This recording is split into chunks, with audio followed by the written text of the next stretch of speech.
জামালপুরে জুলাই বিপ্লবে শহীদদের স্মরণে আয়োজিত অনুষ্ঠানে নাজমুল হক বাবু নামে স্থানীয় এক আওয়ামী লীগ নেতাকে মঞ্চে দেখা গেছে। একই মঞ্চে স্থানীয় বিএনপি নেতা রুহুল আমিন মিলন ও উপজেলা নির্বাহী কর্মকর্তা জিন্নাত শহীদ পিঙ্কি উপস্থিত ছিলেন। সামাজিক যোগাযোগ মাধ্যমে এমন ছবি ভাইরাল হওয়ার পর থেকে জেলা জুড়ে আলোচনা সমালোচনার ঝড় বইছে।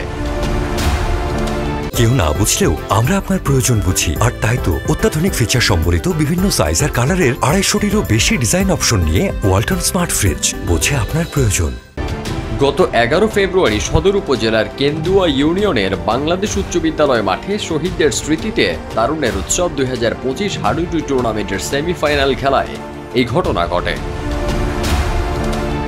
অনুষ্ঠানের অতিথি মঞ্চের প্রথম সারিতে সদর উপজেলা নির্বাহী কর্মকর্তা জিন্নাত শহীদ পিঙ্কি, সদর উপজেলা বিএনপির সাধারণ সম্পাদক রুহুল আমিন মিলন এবং তাদের পাশে জেলা আওয়ামী লীগের উপদেষ্টা মণ্ডলের সদস্য ও মেস্টা ইউনিয়ন পরিষদের চেয়ারম্যান নাজমুল হক বাবুকে বসে থাকতে দেখা যায়।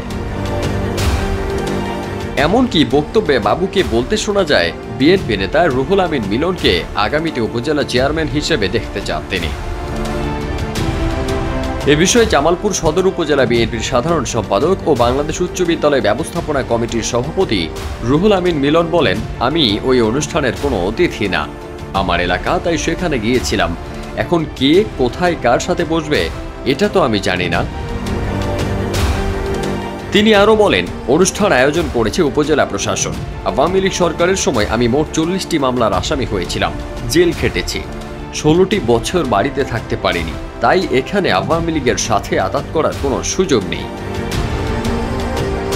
অনুষ্ঠান আয়োজক কমিটির সভাপতি বাংলাদেশ উচ্চ বিদ্যালয়ের প্রধান শিক্ষক সুমনুল করিম বলেন, খেলা বা অনুষ্ঠানটি আমাদের বিদ্যালয়ের মাঠে হওয়ায় আমাকে অনুষ্ঠানটির সভাপতি করা হয়, কিন্তু মূলত খেলাটি পরিচালনা করেছে উপজেলা প্রশাসন, উদ্বোধন করেছেন উপজেলা বিএনপির সাধারণ সম্পাদক রুহুল আমিন মিলন, আর সঞ্চালনা করেছেন ছাত্র আন্দোলনের শাকিল নামের একটি ছেলে।